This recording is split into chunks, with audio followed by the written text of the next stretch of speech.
Hola, muy buenas tardes.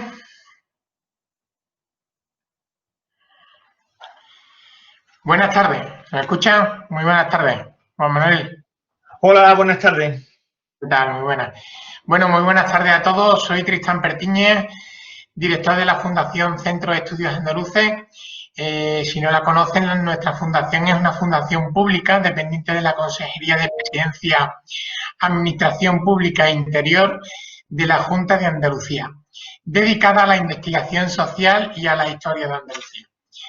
Les quiero dar la bienvenida a este nuevo ciclo de webinars que hemos organizado para la línea de trabajo dedicada a analizar el impacto y las consecuencias que el COVID está provocando en el ámbito social, económico y jurídico. Y que, por supuesto, en este último año hemos impulsado diversos estudios de opinión e informes de investigación, así como con la convocatoria de distintos foros y encuentros científicos y académicos. Inmersos en una pandemia que ya ha provocado varias olas de contagio, una enorme presión asistencial, miles de personas hospitalizadas y una cifra de fallecimientos propia de grandes catástrofes, el nuevo ciclo de webinars está centrado en examinar los aspectos psicológicos relacionados con la pandemia del COVID-19 para abordar los efectos relacionados con la dimensión emocional y la salud mental, con el propósito de generar conocimiento relevante y de utilidad que contribuya a gestionar mejor esta crisis sin precedentes. El miedo ante la amenaza, el enfado o la tristeza por la pérdida de seres queridos, junto con episodios de ansiedad, depresión o estrés, son algunos de los sentimientos y de los problemas más comúnmente referidos como respuesta ante una situación completamente desconocida y que nos genera a todos gran incertidumbre. La psicología en emergencias en España lleva años desarrollándose con un conjunto de buenas prácticas que ha servido de base para un cuerpo teórico y para la elaboración de protocolos de actuación. Pero está claro que la aparición del COVID-19 y el confinamiento han obligado a los psicólogos de este campo a adaptar estas formas de actuar a las peculiaridades de la situación, sobre todo a las restricciones de la cercanía que obligan a realizar la intervención a distancia a través de teléfonos o de pantallas. En este ciclo, compuesto por cinco webinars que empezamos hoy, está coordinado por el profesor de Psicología Clínica de la Universidad de Huelva y patrono de nuestra fundación, Francisco Revuelta Pérez. Y hoy celebramos la primera de las conferencias Adaptación psicológica en emergencias a las peculiaridades de la COVID-19 de la mano del profesor Fernández Millán. Francisco Revuelta Pérez es doctor en Psicología, profesor titular de Psicología Clínica de la Universidad de Huelva. Pionero en España en abordar estudios en el campo de la psicología de la salud, Francisco Revuelta ha compaginado a lo largo de su trayectoria académica la docencia en grado y posgrado con la investigación y publicaciones científicas. Director de la revista Análisis y Modificación de Conducta, es miembro del Consejo de Redacción de varias revistas especializadas, entre otras International Journal of Clinical and Health Psychology. Nuestro experto invitado de hoy, Juan Manuel Fernández Millán, es doctor en Psicología y profesor de Psicología Social de la Universidad de Granada, en el campus de Melilla, y coordinador del Grupo de Trabajo de Intervención Psicológica y Emergencias y Catástrofes, el GIBET, del COP de Melilla. Antes de despedirme, les quiero recordar que a partir de mañana esta conferencia estará disponible en nuestro canal de YouTube e invitarles a visitar nuestra página web del Centro de Estudios Andaluces para poder suscribirse a las conferencias de este interesante ciclo, así como para acceder libremente a todos nuestros repositorios donde podrán encontrar informes, conferencias y demás. Asimismo, les agradecemos que al final de este webinar, a través del chat, podrán ver se les pasará una pequeña encuesta para que nos servirá para mejora interna. Muchas gracias por su atención, por participar en esta sesión, y le paso la palabra al coordinador del ciclo, a Francisco Revuelta. Francisco, cuando quieres, tienes la palabra. Gracias. Muy bien, muchas gracias. Buenas tardes.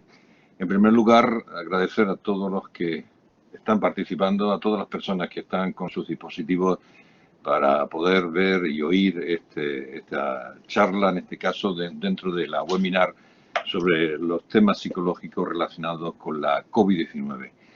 Aparte de este agradecimiento a todos los participantes, también quiero dejar constancia de mi agradecimiento al Centro de Estudios Andaluces, una fundación pública de la Junta de Andalucía, por haber tenido esa sensibilidad hacia este tema tan importante, porque estamos pasando una pandemia donde, por supuesto, sanitarios como médicos, personal de enfermería, en fin, todo tipo de personas tienen mucho que decir y que hacer, pero también la psicología es importante y lo estamos viendo en los últimos tiempos. Esta webinar tiene un formato más o menos como los simposios de los congresos y después, cuando termine la charla del profesor Fernández Millán, pues se habilitará el chat para que todos aquellos que lo deseen puedan hacer sus preguntas y puedan también obtener la información que ellos requieran.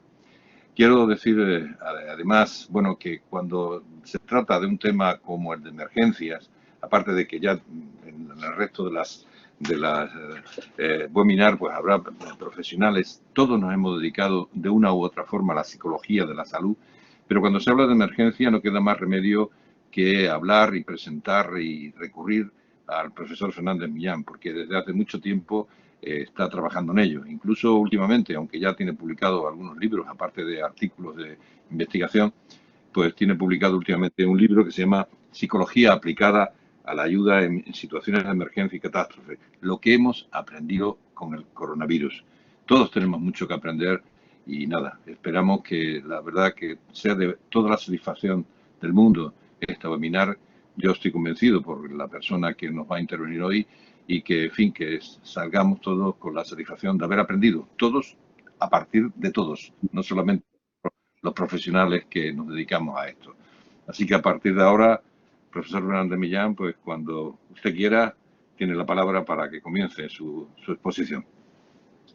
Bueno, pues buenas tardes y yo de verdad voy a agradecer muchísimo esta invitación. Primero a la Fundación Centra porque parece mentira con la que está cayendo, pero es muy difícil que haya organismos, organizaciones que cojan este problema y se lo tomen en serio y quieran hacer cosas tan importantes como esta, porque aquí vamos a participar todos y vamos a ir intercambiando información. Y hoy en día intercambiar información es importantísimo. Y quiero dar las gracias a mi amigo Paco Revuelta, porque ha confiado en mí. Y además no solo ha confiado, sino encima me pone el primero, con lo cual ya tengo mucha más responsabilidad. Yo espero estar a la altura.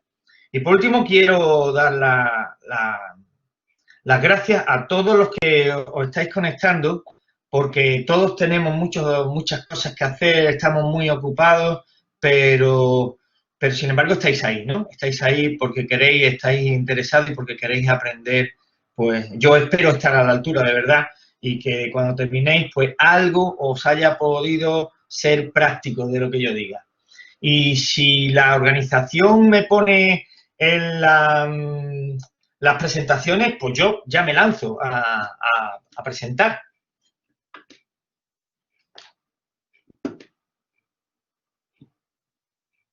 No sé si es fallo mío. Ah, no, aquí estamos. Vale. Pues mirad, como me dijeron que la gente que iba a participar eran psicólogos, pero también eran de otras profesiones, y eran psicólogos, pero no todos ellos están familiarizados con lo que es la psicología en emergencia, yo he tenido que empezar desde lo más básico. La psicología en emergencia es un área que lleva muy poco tiempo para ser un área de conocimiento. Aquí en España, los que tenéis alguna edad, entre ellos estoy yo, recordaréis que la primera vez que se habló de psicología, que unos psicólogos iban a una emergencia, a una catástrofe, fue ya a finales del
mentira, pero es muy difícil encontrar organismos, organizaciones que hagan cosas como esta. Y lo digo porque me muevo en esto y porque sé que mucha gente pues te dice que sí, pero esa idea de intercambiar información, de dar a conocer, de divulgar, se queda en nada. Luego, también he dicho que quería dar las gracias a mi amigo Paco Revuelta porque confió en mí, me llamó, me entusiasmó lo que me proponía y además no solo confió en mí, sino que encima me dijo, bueno, y tú vas a ser el primero, con lo cual la responsabilidad que me ha dado es tremenda. Yo espero estar a la altura. Y por último, quiero dar las gracias a esas 100 y pico personas que se han apuntado y que yo espero que estén todas o casi todas. Y quiero daros las gracias porque sé lo difícil, no sé por qué, pero las diapositivas se me pasan solas, en fin, no importa. Porque yo sé que lo difícil que es sacar tiempo en estos momentos, pues para escuchar a una persona a la que además no conocéis y no sabéis si va a ser un tostón o si al final os va a servir de algo. Yo de verdad espero que si perdéis el tiempo no sea totalmente perdido, que os sirva y que después de esto podáis iros con, por lo menos con algo de lo que yo diga os sea de interés y de utilidad sobre todo. Bueno, dicho esto, voy a empezar la charla y empiezo diciendo que, bueno, como no sé de los 100 y pico que se han matriculado, si todos son psicólogos y si todos saben de lo que es lo que estamos hablando en psicología en emergencia, y como la organización ya me dijo que se apuntaba gente que no lo era y que estaba interesada, bueno, no voy a empezar como si todo el mundo supiera lo que es esto, voy a empezar desde el principio. Y mira, desde el principio de la psicología en emergencia no tiene mucho tiempo. Para ser un área de conocimiento, pues empieza a finales del siglo pasado, ¿no? Suena raro eso de a finales del siglo pasado, pero es así. Y fue algunos os lo recordaréis, los que tengáis más años como yo, fue con la famosa riada de Biescas. Con la riada de Biescas sale una noticia en la televisión y de pronto vemos que dicen los psicólogos de Madrid acuden a apoyar psicológicamente a los afectados por la catástrofe de Biescas. Y nos quedamos un poco, los psicólogos, nos quedamos un poco como diciendo, ¿qué van a hacer unos psicólogos ahí, no? Entre el barro, entre la gente que está afectada, ¿no? Entre los militares y los guardias civiles. Bueno, desde entonces hasta ahora, 25 años prácticamente, ya nadie se pregunta qué hace un psicólogo en una catástrofe. De hecho, lo complicado sería ahora encontrar una noticia de una catástrofe en la que no apareciera que se han activado los servicios de los psicólogos en emergencia. Podía poneros muchísimas noticias de entonces, accidentes de avión, terremotos, etcétera. Aquí tenéis uno de los últimos en Andalucía, donde mis compañeras del GIPE de Andalucía Oriental hicieron un trabajo extraordinario y, fijaros, más recientemente, psicólogos españoles atendiendo a niños en la explosión de Beirut, ¿no? ¿Qué quiero decir con eso? Pues que en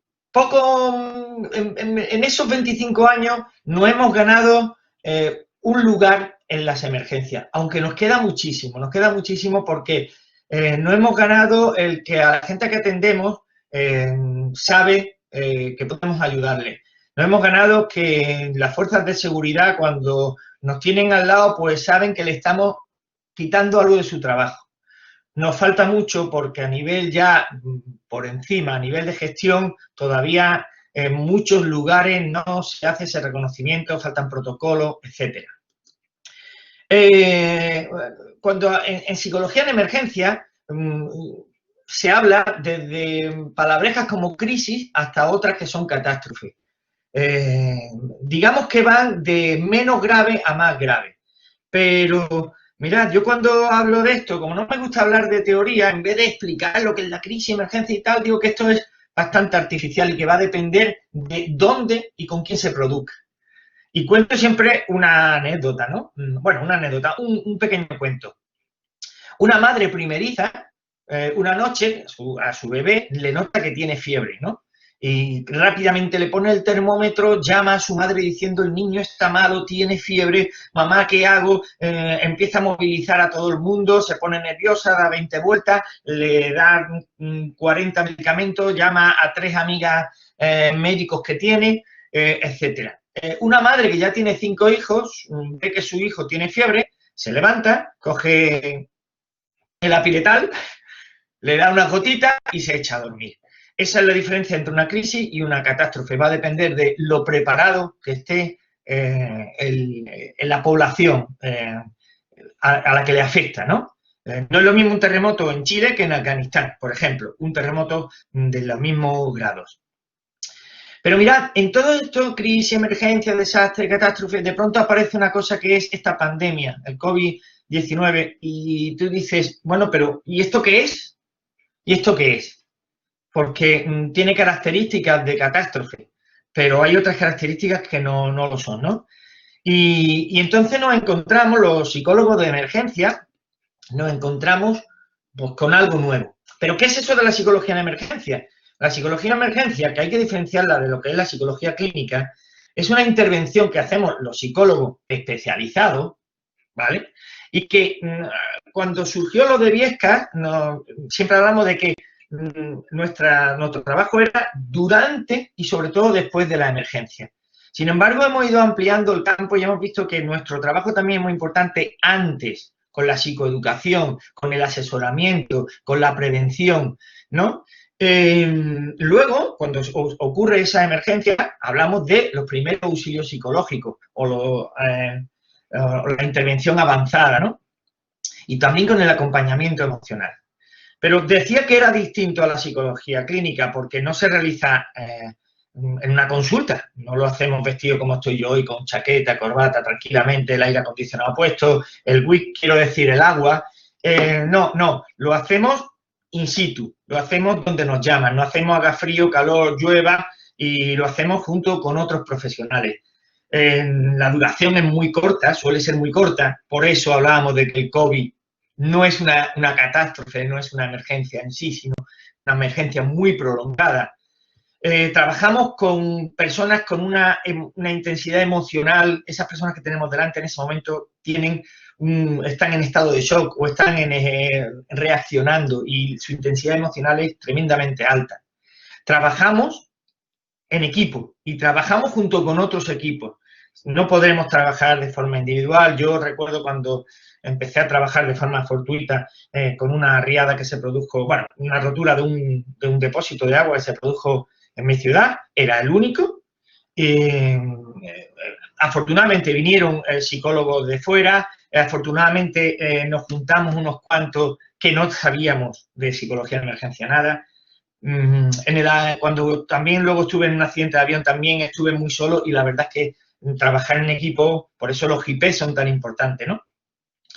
Y en este caso, pues también otra de nuestras características es que existen protocolos, pero no hay un plan de trabajo fijo porque te vas encontrando con lo que creías que no te ibas a encontrar. Bien, bueno, el psicólogo en emergencia, por lo tanto, lo que hace es trabajar con los afectados por una emergencia, pero también con los familiares de esos afectados y también con los profesionales que están implicados en esa catástrofe, en esa emergencia. Y lo que hacemos es, claro, yo no puedo hacer que desaparezca el dolor porque una persona haya perdido a otra, ¿no? Lo que hago es intentar mitigar, aliviar ese sufrimiento, normalizarlo, acompañarlo, hacer que ese sufrimiento sea el menos posible. Y eso es lo poco que podemos hacer, que luego resulta que para el que tenemos enfrente, pues muchas veces es mucho. Y con esto surgen los GIPES. Yo, de verdad, para mí los GIPES, la aparición de los GIPES a través de los colegios de psicólogos fue algo impresionantemente positivo. Porque de trabajar solo, de trabajar sin saber o trabajar con otros psicólogos, pero de forma muy, bueno, cada uno por su banda, como suele decirse, a tener un grupo que está formado, que está formándose, que tiene ya unos protocolos, etcétera, eso es, de verdad, para el mundo de la psicología en emergencia ha sido un antes y un después. todo esto lo cuento para que veáis un poco. Y esta tabla que encontráis aquí resumiría un poco nuestro trabajo. Trabajamos en la preadvertencia, es decir, ahora, trabajamos ahora. Yo cuando doy los cursos a futuros psicólogos en emergencia, les digo, ya podéis trabajar, podéis empezar a trabajar mañana, porque podéis empezar a hacer actividades, a tomar medidas para que la comunidad no sea tan vulnerable. Trabajamos la advertencia. La advertencia es, oye, está habiendo un movimiento sísmico pequeño y el volcán que tenemos aquí al lado de vez en cuando echa algo de humo, ¿no? Trabajamos cuando ese volcán termina explotando y trabajamos después. Y trabajamos, como he dicho, con víctimas, supervivientes, con familiares, con la comunidad en sí y con los técnicos. Y nuestro trabajo estaría aquí, en todo esto, que no es poco, creo que no es poco. Y todo esto es lo que teníamos hasta que de pronto aparece una cosa que se llama coronavirus y de pronto nos dicen que dentro de 2 días os confinamos. Y empieza a salir información de que está habiendo mucha gente que está afectada, que da positivo, que tiene miedo. Empezamos a ver que hay una sobrecarga en los trabajadores de los hospitales, de la UCI, y entonces nosotros decimos, esto es una catástrofe, aquí tenemos que unirnos. Pero claro, ¿qué es lo que pasa? Pues que de pronto decimos, oye, es que nuestro trabajo es en el cara a cara. Nosotros trabajamos con los familiares cara a cara, trabajamos con los otros profesionales cara a cara, trabajamos con los afectados cogiéndole la mano, echándole un brazo por encima. Y aquí nos encontramos con que eso no ocurre, no puede ocurrir. Y entonces aquí es donde empezaría mi charla. Es decir, de buena primera nos encontramos que todo lo que habíamos aprendido nos sirve, pero que hay que transformarlo. Hay que reformular cuál va a ser el periodo de intervención. Los equipos del GIP, en mi caso, por ejemplo, somos, en el momento que empezó el coronavirus, éramos 7 personas. 7 personas, si hay una catástrofe donde vamos a intervenir 3 días, nos podemos dividir y trabajar. Sin embargo, con esto había que decir, oye, esto no es una carrera de sprint, esto es un maratón. Por lo tanto, tenemos que hacer horarios, tenemos que hacer guardias, etcétera, etcétera.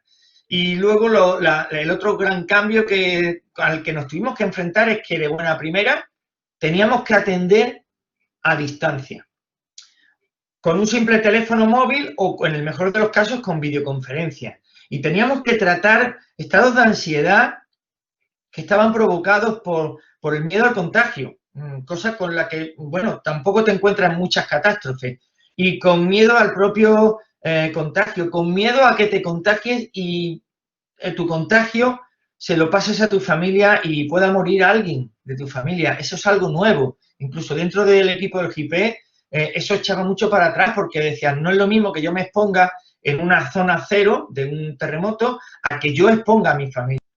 Nos encontramos con que los profesionales, esos a los que les debemos tanto y que seguramente no se lo vamos a agradecer tanto como se merecen, que son la parte sanitaria, se encontraban con miedo a no ser capaces de estar a la altura, ¿no? Es decir, eran nuevos retos, eran nuevos miedos, eran nuevos síntomas. Y encima teníamos que tratarlo. ¿Sabéis lo que me costó a mí, que soy muy de abrazar, muy de poner la mano, de mirar a la cara? ¿Sabéis lo que me costó a mí ponerme con un teléfono o aquí como estoy ahora mismo y a hablarle a médicos o hablarle a alguien que está diciendo estoy solo, he dado positivo y tengo mucho miedo? Bueno, pues a mí me costaba y a mis compañeros también. Y ha sido un reto, ¿no? Y fijaros que es que no estoy hablando de una sola tipología, no es solo que tengamos que atender a un tipo de personas. Tenemos que atender a personas que tienen, a la población que está sin enfermedad, pero también a la población que está con enfermedad. Es decir, todo esto nos venía por teléfono. Oye, hace falta que atendáis un caso de una persona que no tiene enfermedad o una persona que tiene enfermedad, que está en su casa o que está hospitalizado. O teníamos que atender a un familiar de un afectado, que tenía ese afectado en su casa o que estaba tenía a su familiar en el hospital y no podía verlo. También teníamos que trabajar con personal sanitario sano, es decir, negativo, pero que tenían síntomas de esa sobrecarga de trabajo que estábamos imponiéndole y que seguimos imponiéndole. Y con personal sanitario que se había contagiado y que tenía ese miedo a contagiar a sus familiares, que tenía también esa preocupación de, como estoy contagiado, no puedo estar trabajando, estoy sobrecargando a mis compañeros, pero que también tenían miedo a volver al trabajo. Y trabajamos con grupos de sanitarios. Hemos hecho unas cuantas sesiones grupales a través de videoconferencia con equipos, con grupos de sanitarios para asesorarlos, para normalizarlos, para ver qué síntomas tenían, para incluso para diluir conflictos entre ellos. Uno de nuestros trabajos, quizá el primero, fue dar consejos para afrontar el confinamiento. Y esto lo hicimos bien de forma directa con algunas personas que nos pedían asesoramiento o bien colgando algunos vídeos que podéis ver pues, en mi canal de YouTube, por ejemplo, hay algunos. Era psicoeducación, consejos para afrontar el confinamiento. Lo segundo que hacíamos también era asesorar, porque no comunicábamos nosotros, estábamos dispuestos a hacerlo, pero realmente era el personal sanitario que lo hacía. Y lo que hicimos fue asesorar. Este fue, aunque lo he puesto el segundo, fue la primera de nuestras intervenciones, asesorar a lo primero que nos pidieron los sanitarios, cómo podían dar las noticias. Y esto hizo que tuviéramos que cambiar el método, entre comillas, tradicional a este método adaptado a las limitaciones, ¿no? ¿Cómo se le puede dar la noticia? Pues mirad, fijaros que un problema que había era que lo primero que nosotros siempre decíamos antes del coronavirus es nunca se notifica el fallecimiento de un familiar por teléfono. Y de buena primera nos encontramos con que nunca bórralo porque ahora siempre vas a tener que dar a distancia esa comunicación. Con lo cual, muchas de nuestras herramientas al dar esa comunicación, como es la cercanía, es la comunicación no verbal, es el dar la noticia a la mayor parte de los afectados, ¿no? A la familia, el incluir a los niños, el incluir a personas mayores, todo eso se nos venía abajo, porque se lo teníamos que dar a distancia, sin ver, sin poder hacer que nos vieran, y sin poder reunir a la mayor parte de la familia, sin incluir a los menores, etcétera. Es decir, esto fue un cambio total y eso tuvimos que asesorar a las personas que se iban a esa carga que ya con eso hay suficiente. Yo siempre he pensado que bueno sería que hubiera un especialista, y voy a decir un psicólogo, en los hospitales precisamente para quitar esta carga a los médicos y a los sanitarios, a los enfermeros, a los auxiliares de clínica, etcétera, ¿no? Porque tienen otra carga, tienen otro trabajo y entonces aquí es cuestión de ir parcelando ese trabajo. Bueno, otra de las cosas que hemos tenido que hacer, como he comentado, es sanar al sanador, que era a través de consejos de cómo enfrentarse a los miedos. Esto bien lo hacíamos de forma individual con aquellos sanitarios que no los solicitaban o de forma grupal, por ejemplo, con un grupo del 061, lo estuvimos haciendo, y con un grupo del hospital también. Tenemos ahora pendiente dos videoconferencias que no se hacen porque no tienen tiempo de reunirse ellos, ¿vale? Fijaros cómo están. Pero en esas videoconferencias lo que hacíamos era precisamente normalizar todos esos miedos, decirles cómo superarlo. Es decir, primero hay que decirles, es normal que estés sintiéndote así y te sientes así por esto y por lo otro, y luego para no hacerlo, intenta hacer estas otras cosas. Ese fue y va a ser un trabajo que vamos a tener que potenciar muchísimo. ¿Qué miedos tenían? Pues mira, tenían miedo e incertidumbre al propio contagio y al de los seres queridos, como he dicho, sentimientos de vulnerabilidad física y emocional, miedo a no poder cubrir todas las necesidades de atención porque les faltaba tanto medios como tiempo. Agotamiento emocional por la sobrecarga en situaciones estresantes además prolongadísimas. Problemas de relación con sus compañeros, porque empezamos siendo compañeros, estamos muy bien, pero tanto tiempo, tanto agotamiento hacen que, bueno, empieza a ver que, oye, tú te has escaqueado un poquito, deja de escaquearte, ¿no? Pues tú te escaqueas más y empiezan los llamados malos rollos, ¿no? También había que explicarle un poco cómo trabajar con esas personas a las que están atendiendo. Ellos lo sabían perfectamente, pero se estaban encontrando con cosas como soy la última persona a la que le tiene que coger la mano a alguien que está falleciendo y que no tiene a su familia. También había que hablarle de síntomas de ataque de pánico que podían tenerlos, sentimientos de depresivos, y luego valorar su trabajo. Era muy importante. De todo lo demás era negativo y aquí lo que teníamos que darle la carga de la percepción de autoconcepto alto, es decir, vuestro trabajo es muy importante aunque no lo valoréis tanto, ¿no? Como lo podemos valorar otros desde fuera. Pero fijaros, están saliendo síntomas nuevos. El otro día salía esta noticia. Cada día me despierto y no sé si el ser humano es bueno o es malo. Es decir, estamos creando nuevos pensamientos, nuevas ideas en los sanitarios debido a cómo nos estamos comportando con ellos. Y esto habrá que tratarlo, porque esto va a ser un problema gordo tanto para ellos como para esos humanos a los que se refiere, es decir, para el resto de la población. Es decir, que el coronavirus nos está planteando constantemente, por ejemplo, de forma colateral, qué aumento de suicidio va a haber. Fijaros, en un estudio que hizo la OMS, decían que para el 2020 iba a haber a nivel mundial 1,5 millones de suicidios, es decir, un suicidio cada 20 segundos. Eso era antes de que ni siquiera se supiera que iba a haber algo llamado pandemia del coronavirus. Imaginaros lo que puede ser, si se estaba calculando 1,5 millones, lo que puede ser ahora, ¿no? Entonces, vamos a tener, yo no me canso de decir que cuando se acabe esta pandemia física, médica, vamos a tener una pandemia psicológica, es decir, los psicólogos van a tener que seguir trabajando y mucho, quizás más. Otra de las cosas con las que estuvimos trabajando es con qué podíamos hacer, y esto se nos ocurrió a nosotros y se le ha ocurrido sobre todo a los sanitarios, muchas formas de decir, bueno, ¿cómo podemos hacer que las personas que nos están muriendo en la UCI solas puedan despedirse? Y también cómo pueden pasar los familiares el duelo durante el confinamiento, es decir, un duelo sin...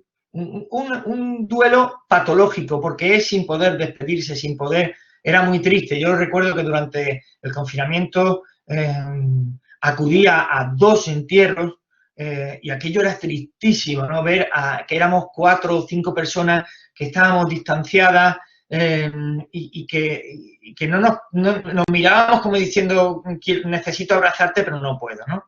Y no había habido tanatorio, no había habido despedidas, es decir, te encuentras con que eso se va guardando y luego pasa factura, ¿no? Síntomas con los que hemos encontrado, hicimos un estudio así, participaron algo más de 1.000 personas y, bueno, los síntomas que más se encontraban era el miedo a contagiarse, como he dicho, a contagiar, no solo en sanitario, sino a nivel de población, ¿no? Presión en el pecho, ansiedad, muchos problemas de sueño, sentimientos de culpabilidad en muchos casos, rumiaciones. Y en estos profesionales, no solo en estos profesionales, sino en otras personas que habían dejado de trabajar porque habían dado positivo, luego tenían miedo a la vuelta al trabajo porque sabían que se iban a volver a exponer. Bueno, con la medicina no basta. Ya hay otras pandemias donde se ha estudiado y se ha visto que las ciencias sociales, por ejemplo, con la pandemia del ébola en África, los antropólogos ayudaron a cambiar, a convencer a esas tribus que tenían unos rituales y que en esos rituales de entierro se contagiaban más, pues le enseñaron o lo convencieron para que cambiaran esos rituales, ¿no? Y gracias a eso se evitaron muchas muertes, ¿no? Es decir, aquí hace falta muchos profesionales de la sanidad, de lo que es la antropología, la psicología, la sociología, para que entre todos podamos hacerle frente a esta pandemia que yo siempre digo que tiene cuatro patas, ¿no? La médico o sanitaria, la económica, la social y la psicológica. Si falla uno, ya sabéis que una silla con 3 patas, al final, el que se sienta, se cae. Y bueno, he querido ser muy rápido porque lo que quiero es que hay muchas preguntas, dejaron muchas cositas ahí. Si digo, es muy interesante la pregunta, pero no hay tiempo suficiente, ya sabéis que es que esa pregunta es que no sé contestarla, pero voy a quedar muy bien. Y os doy las gracias porque, bueno, habéis estado ahí y espero pues, que os sirva de algo, por lo menos, para reflexionar y que ahora, pues, que Paco me vaya diciendo las preguntas que queréis que os conteste. Gracias. Bien, muchas gracias. Ya la charla ha finalizado y para abrir un poco el turno, bueno, pues a mí se me ocurre hacer una pregunta y es la siguiente, ¿no? Dado que seguro que nos están viendo y escuchando pues personas que no son psicólogas o que incluso no son del ámbito sanitario, pero que sin embargo se pueden ver en circunstancias de alguien que le han dicho que tiene el COVID y a lo mejor reacciona de una forma, digamos, muy preocupada, o bien ante un tema de, en fin, de alguien que lo ingresan. Y muchas veces, pues, en esos lugares, no siempre quien está al lado de un psicólogo, sino que a lo mejor puede estar un policía, puede estar una persona un familiar, alguien que no tiene formación en este ámbito, ¿no? Entonces, a mí lo que se me ocurre es preguntar que para este tipo de personas, mientras llega esta atención especializada, pues, ¿qué se puede hacer o qué pueden hacer ese tipo de gente que está alrededor de alguien que, bueno, sufre en ese momento un problema como es el tema del coronavirus o del COVID o del SARS-CoV-2? Pues mira, vamos a ver, Paco.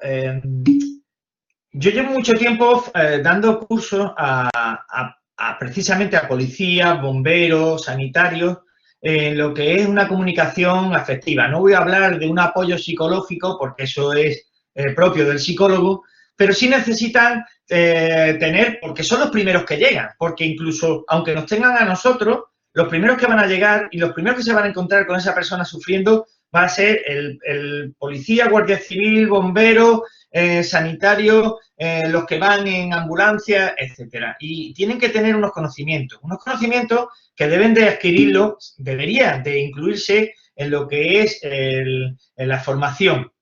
Lo mismo que los psicólogos deberíamos de tener en nuestras universidades, en nuestro currículum, pues una asignatura, ¿no? Que fuera de psicología de emergencia.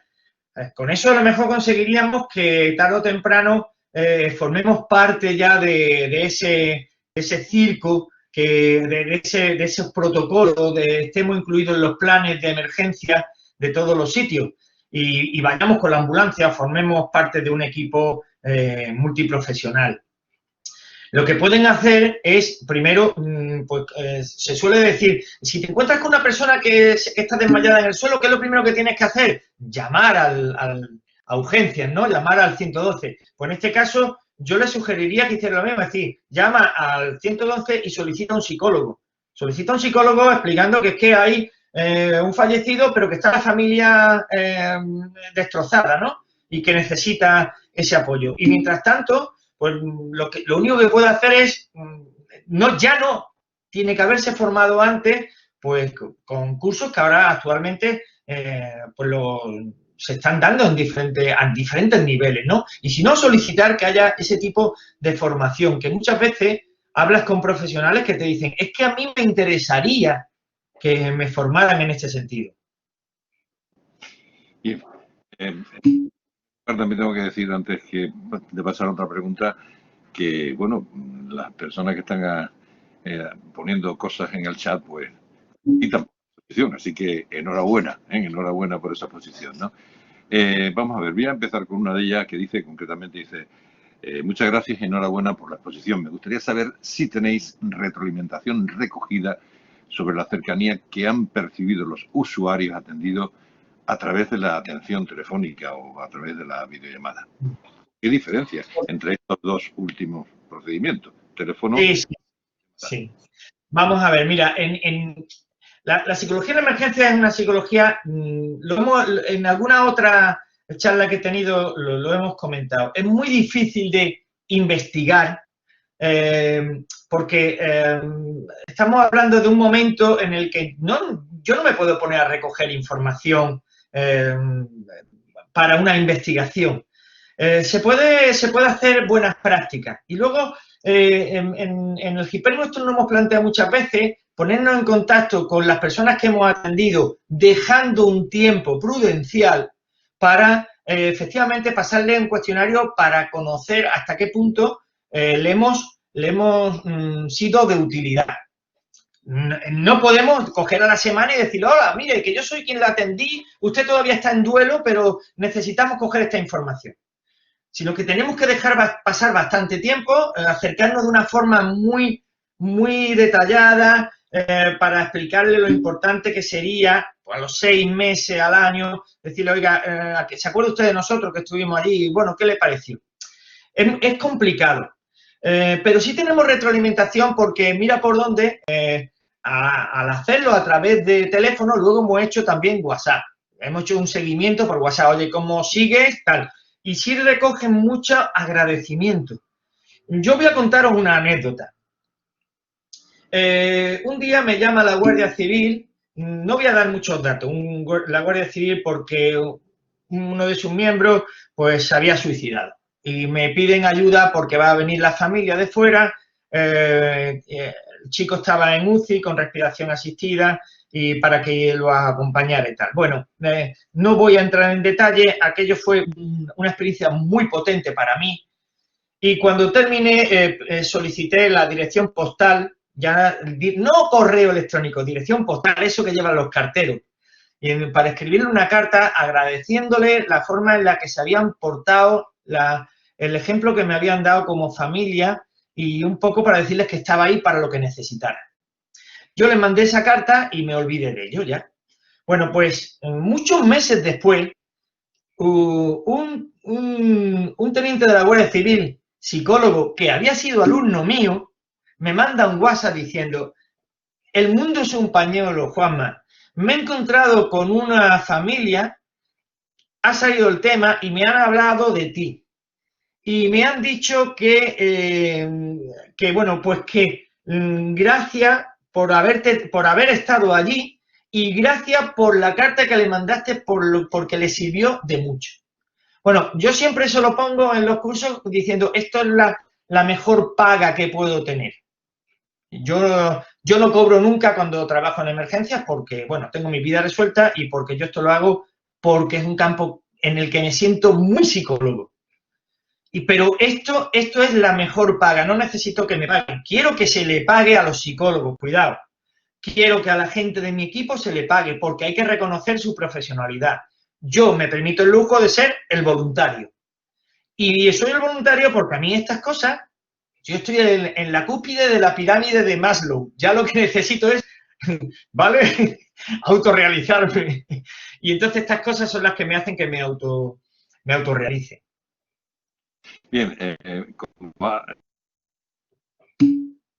anteriormente el tema de que no cobren y que sin embargo os solicita que las personas de su equipo, precisamente es que además han sumado varias personas a una pregunta que ha surgido y que dice concretamente, dice, felicidades por la charla, profesor.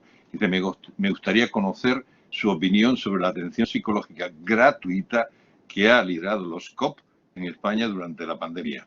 Así que, bueno, pues ahí y hay quien incluso se suma a la pregunta. Vale, mira, sabéis que se dice que hay que vencer y convencer. Bueno, pues nosotros los psicólogos desgraciadamente tenemos que hacer lo contrario, convencer y vencer.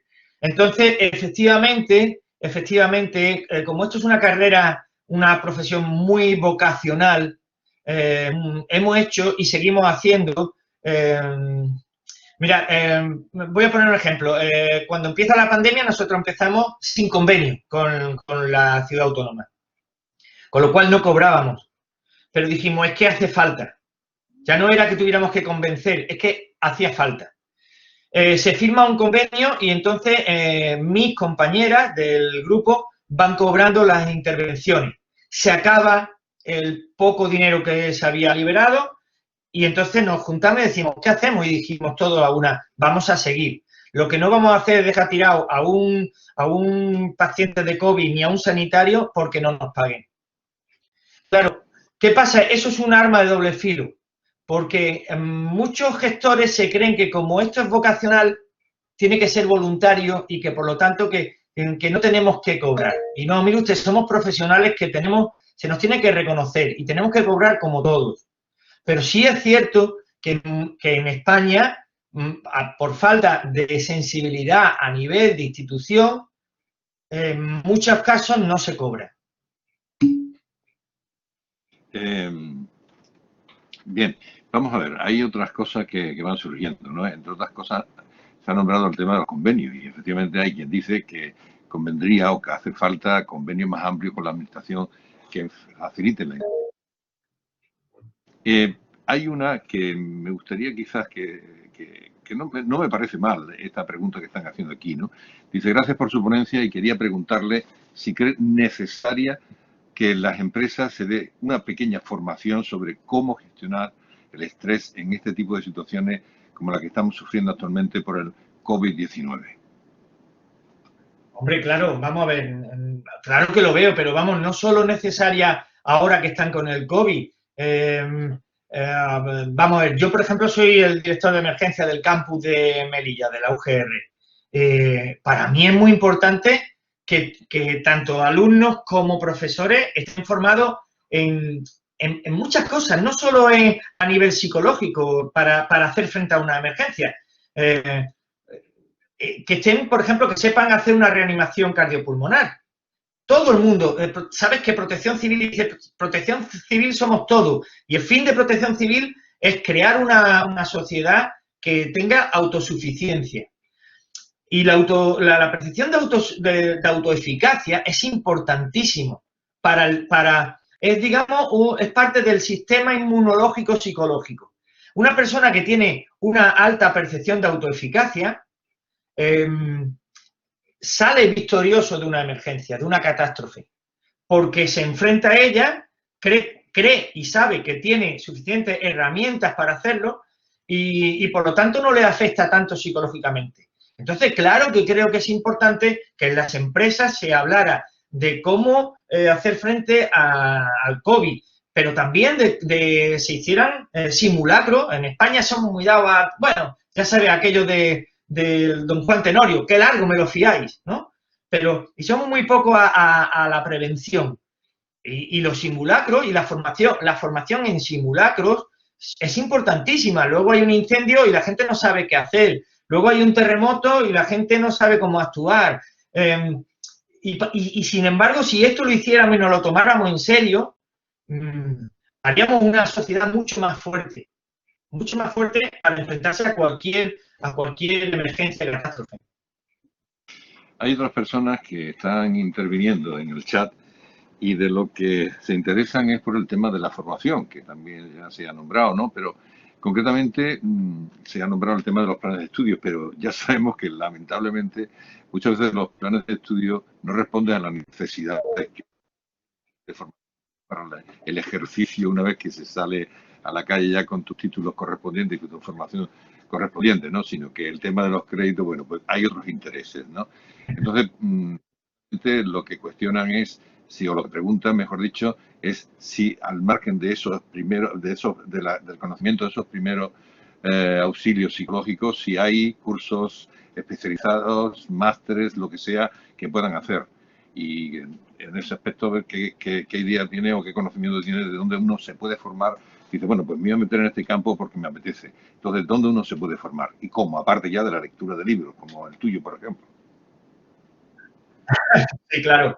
Vamos a ver, pues mira, sin ir más lejos, en Andalucía, la Universidad de Málaga tiene un máster y luego el COPAO tiene un máster en el que yo doy clase y por lo tanto lo conozco y es muy bueno, es muy bueno. No, de verdad, no es porque yo forme parte, pero sí lo digo pues porque los módulos que hay son interesantísimos, son muy prácticos y estos másteres pues es verdad que son solo para psicólogos, porque el colegio oficial solo puede darlo para psicólogos, pero sí será formación no de forma continua, pero sí periódicamente aparecen formaciones que son, pues, te lo vuelvo a decir, para bomberos, para policía, para etcétera. Y aquellos personas interesadas lo que tienen que hacer es a nivel grupal solicitar que se den esos cursos.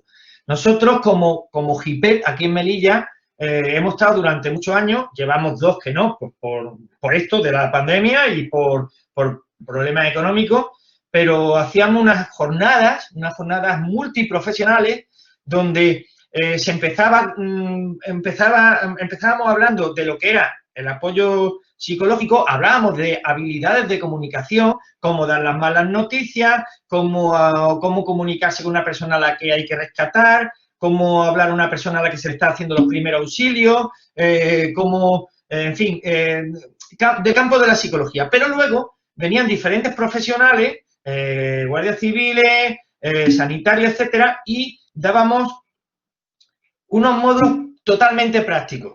Totalmente prácticos, te puedo decir que, por ejemplo, la GEA de la Guardia Civil nos cogía una noche en una zodia, nos llevaba a alta mar, previamente nos había dicho cómo había que sobrevivir en el mar y con unos chalecos y una luz química te tiraban en medio del mar junto con otros y entonces nos dejaban un tiempo indeterminado, pero que se te hace eterno, ¿vale? Y te enseñaban un poco a cómo sobrevivir formando unos grupos, poniendo al herido en medio, etcétera. También hacíamos rescate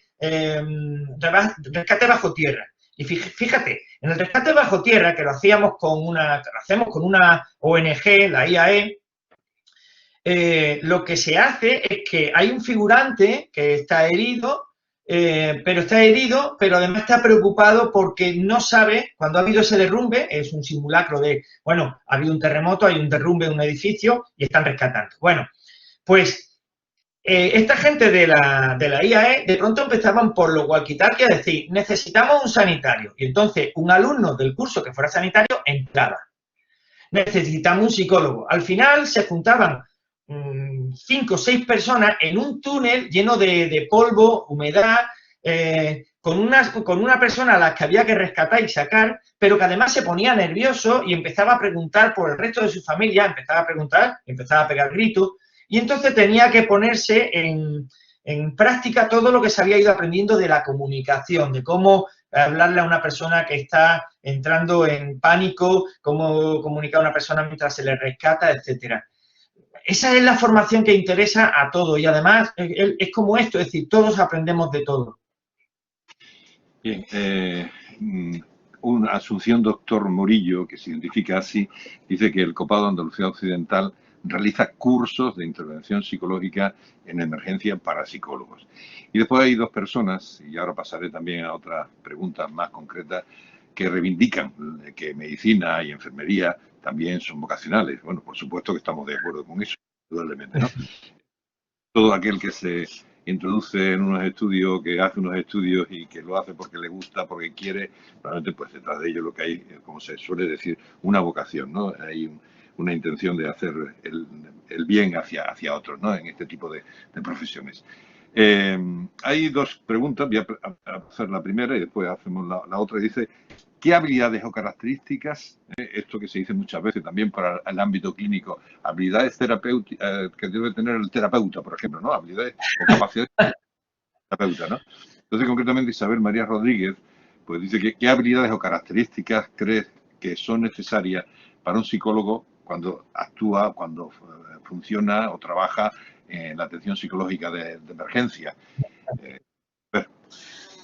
Bueno, pues súmale todas las habilidades que tiene que tener un psicólogo, pero además ten en cuenta que como lo tiene que hacer, lo mismo te dicen, tienes que subir a lo alto de aquel monte que es donde se está rescatando, o tienes que acudir a una ciudad que hay un terremoto y donde hay edificios que se han caído y tal, pues tienes que tener una forma física mínima, tienes que tener humor, mucho humor, porque en este campo, y eso lo aprendí con los bomberos de Tenerife, en este campo el humor y el humor negro es imprescindible. De hecho, es una en psicología, la psicología positiva te habla del humor como algo que si se tiene, muy bien, pero si no se tiene, intenta tenerlo, empieza a tenerlo.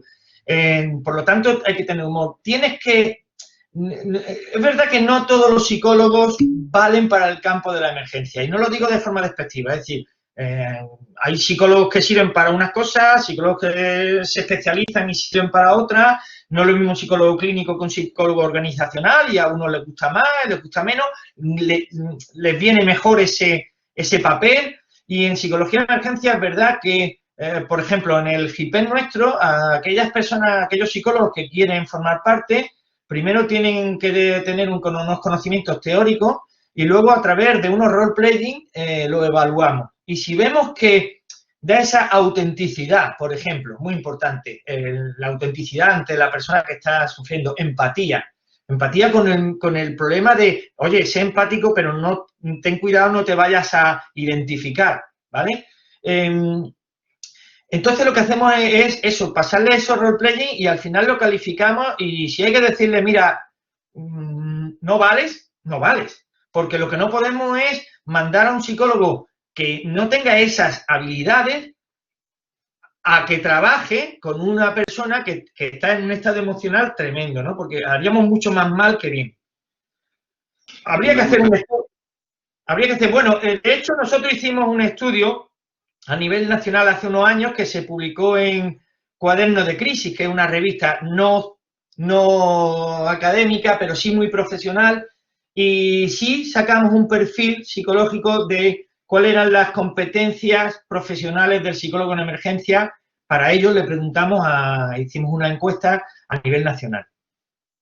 Y a mí me gustaría añadir una cosa, aunque soy el moderador tan solo, pero es el tema de que para mí los primeros psicólogos formales, digamos, más o menos fue la escuela estoica.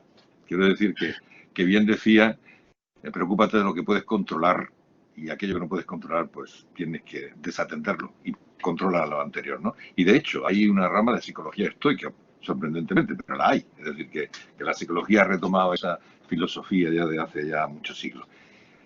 Paula nos dice, me gustaría preguntar, aparte de dar la enhorabuena, me gustaría preguntar más específicamente qué actuaciones han incluido para sustituir o paliar esa falta de contacto físico, quizás de una manera más operativa, es lo que está precisando esta persona. Bueno, pues mira, las actuaciones han sido todas por teléfono, como te digo, y entonces era empezar a escuchar, porque tampoco sabíamos mucho. Es decir, a nosotros la forma que nos activara era, tenemos un WhatsApp en común del GIPEN, y yo recogía, había dos modos de recogerlo, bien directamente a través de los médicos y los enfermeros del hospital nos solicitaban la actuación, o bien por un teléfono que había puesto la ciudad autónoma. Yo me encargaba de lo que era recoger las solicitudes del personal sanitario. Y en este caso lo que hacía es que escuetamente decía, tenemos un caso que ha dado positivo, está hospitalizado, tiene tantos años, tal cosa, y lo que tiene es miedo porque sus hijos han quedado solos o porque cree que no va a volver a ver a su familia. Entonces, con esos pocos datos, en el grupo del GIPE activaba, decía quién está ahora mismo, o bien veíamos quién estaba de guardia, o en caso de que estuviéramos saturados, porque hubo un momento que estábamos saturados, bueno, quién está operativo en este momento. Y entonces lo que hacíamos era asignarle. Esta persona se ponía en contacto y empezaba, pues como todos los psicólogos, es decir, vale, cuéntame, ¿qué te preocupa? Luego empezábamos a darle una serie de actuaciones. Por ejemplo, busca no pasar tantas horas sin hacer nada. ¿Qué puedes hacer? A ver, ¿qué es lo que te gusta y que te pueda? Pues si te gusta dibujar, te pueden llevar a la habitación algo para que dibujes. No podíamos hacer técnicas de relajación directas con ella, pero sí podíamos decirle, oye, mira, te voy a pasar un enlace de YouTube donde vienen unas técnicas muy sencillitas de relajación. yo estuve incluso haciendo, porque cada caso era distinto, ¿no? Una de mis primeras pacientes fue una persona que, bueno, decía es que no me pasa nada bueno, es que... Y entonces yo le dije, bueno, pues a partir de ahora, después de descubrir que sí le pasaban cosillas, estaba en el hospital y era lógico que estuviera así, bueno, pues venga, vas a hacer cada vez que te des cuenta que hay algo positivo, lo vas a escribir por WhatsApp. Y me lo escribía a cualquier hora, ¿eh? A cualquier hora, porque el WhatsApp estaba operativo 24 horas. Y de pronto ella decía, anda, pues mira, he estado, la persona que tengo en la habitación me ha contado un chiste y me he reído, y me lo pasaba, ¿no? Y era para que se diera cuenta. Es decir, era un poco adaptarse a las necesidades que tenían. En caso de los médicos era distinto, era, bueno, ¿me llamas por qué? ¿Cuál es el miedo? Incluso hubo un grupo que nos llamó, pues porque empezaban a tener roce entre ellos. Y entonces los reunimos en videoconferencia y empezamos a trabajar los miedos que tenían, y en un momento determinado dije, bueno, y no sería raro que empezarais a tener roce entre vosotros. Es decir, yo lo tomé como algo hipotético y le dije, en estos casos, que es muy normal, vamos a hacer una cosa. Y entonces lo que hice fue una ronda en las que le iba diciendo, a ver, el del jersey rojo, elige al azar a uno de tus compañeros y dime algo positivo. Y entonces empezamos a hacer que cada uno dijera algo positivo.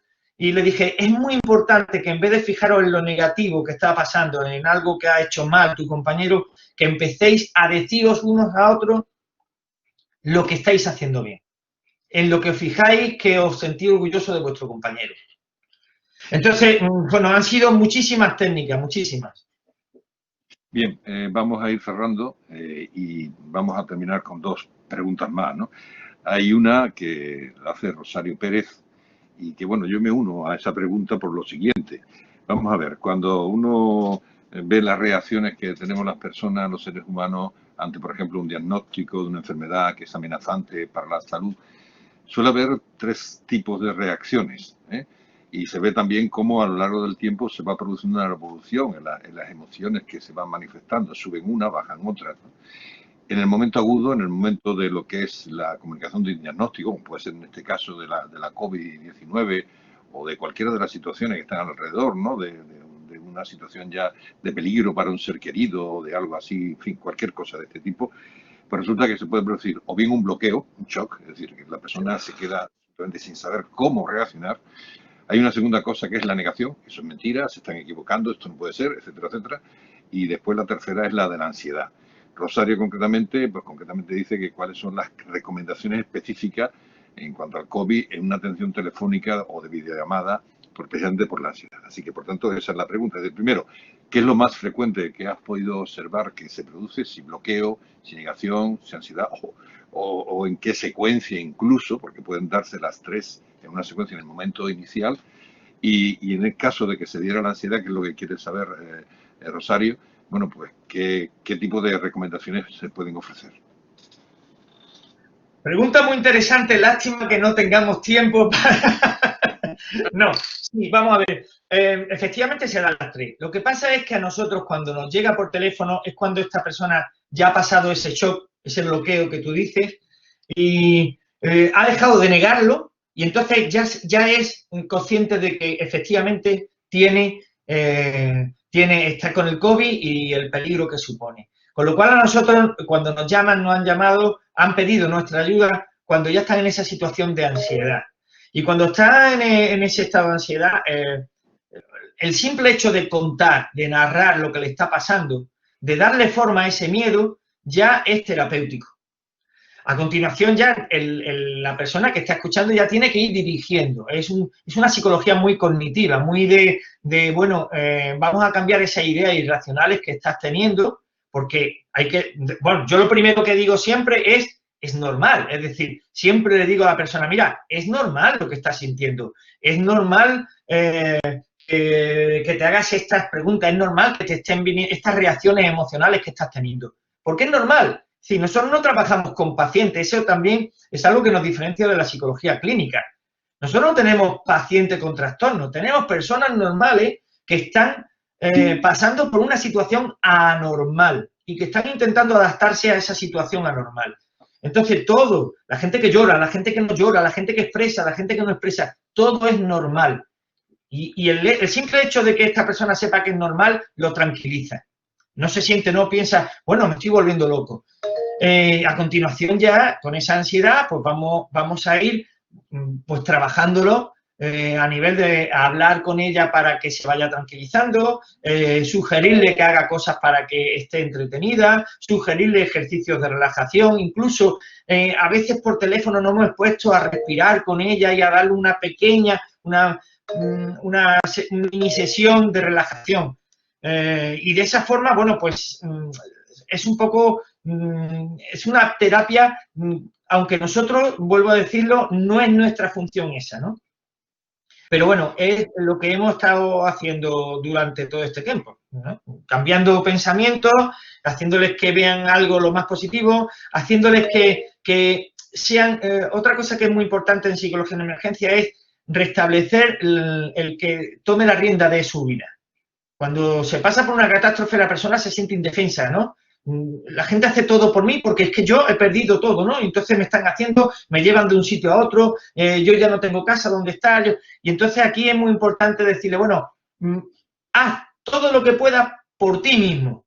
Es decir, ¿qué puedes hacer para salir de aquí? Y se le plantea así, ¿no? Puedes, a ver, si te sientes solo, pues puedes hacer esto. Si tienes miedo a contagiar, pues puedes hacer lo otro. Entonces, que hagan todo lo que puedan por ellos mismos, porque entonces van a tener esa percepción de, oye, soy autosuficiente, que es muy importante. Bien, y para finalizar, la última de las preguntas. En medicina y en otras profesiones sanitarias muchas veces hay que priorizar la atención. Es decir, pacientes atendemos antes o después. En esta situación del COVID-19, desde el punto de vista de la psicología, se sigue, o todavía a lo mejor no se ha estudiado, que esa es otra, y a lo mejor hay que investigar en este sentido. Es decir, hay algunos criterios para decir, vamos a atender antes cuando hay varias personas que son las afectadas y a las que hay que atender. Hay algunos criterios para decir, pues vamos a atender prioritariamente a esta persona porque reúne estas características que conviene más atenderla que a otras. Sí, vamos a ver. Durante mucho tiempo hemos estado hablando en psicología en emergencia del triaje psicológico. El triaje psicológico es mucho más complicado que un triaje médico, porque el triaje médico ya sabes que al final son unas etiquetas de unos colores que te ponen en una batalla, en una catástrofe, con una serie de colores que indican a esta persona hay que tratarla ya, esta persona ha fallecido y esta persona está bien. Eso no se puede hacer a nivel psicológico, no podemos poner unas etiquetas. Lo que sí se hace es que en caso de catástrofe donde haya que atender a muchas personas a la vez, sí se hace una pequeña exploración para ver si esta persona todavía está en estado de shock. Si está en estado de shock hay que dejarlos porque todavía no se puede trabajar, no te puede atender. Si tú le preguntas cómo te llamas, cómo estás y tal, y esta persona no te contesta, en ese estado no podemos trabajar con ella todavía. Se trabaja con la persona que ya ha salido de ese estado de shock, que está en la fase de reacción y que tiene una reacción amplia. Es decir, que estamos viendo que tanto a nivel físico como a nivel emocional presenta un alto estado de ansiedad, ¿no? Pues se ve que está temblorosa, se ve que está gritando, se ve que está llorando, no para de un lado a otro y entonces se trabaja con esa persona. Con otras personas podemos dejarlo para después, es decir, la persona que todavía te está diciendo que bien, bueno, no está tan afectada, podemos, hablando con ella, vemos que en ese momento no lo precisa, entonces podemos dejarlo para más adelante.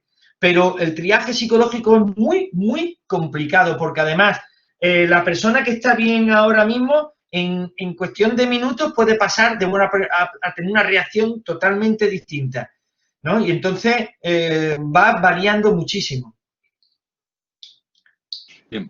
Bueno, pues damos por finalizado. Lo que sí tengo que decir son dos o tres cosas. En primer lugar, bueno, el agradecimiento a todos los que han participado, a toda la gente que ha estado con sus dispositivos escuchando la charla. Puesto al profesor Fernández Millán por su charla y enhorabuena, indudablemente. Hay una encuesta de satisfacción, un cuestionario de valoración que pueden ustedes contestar y que viene bastante bien para tener una retroalimentación de todo lo que vamos haciendo y que la pueden contestar, que está en el chat. Y también anunciarles que, bueno, que les esperamos el próximo lunes. El próximo lunes será el profesor Luis Rodríguez Franco de la Universidad de Sevilla, quien va a hablar de un tema también muy interesante, igualmente que este, es el estrés y la COVID-19, que es una pareja mal avenida, ¿no? Así que, por tanto, ya muy grato contar con todos los que hoy nos han acompañado en esta charla y en esta webinar. Muchísimas gracias y les esperamos el próximo lunes.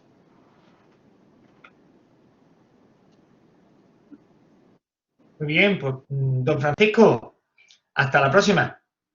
Hasta la próxima.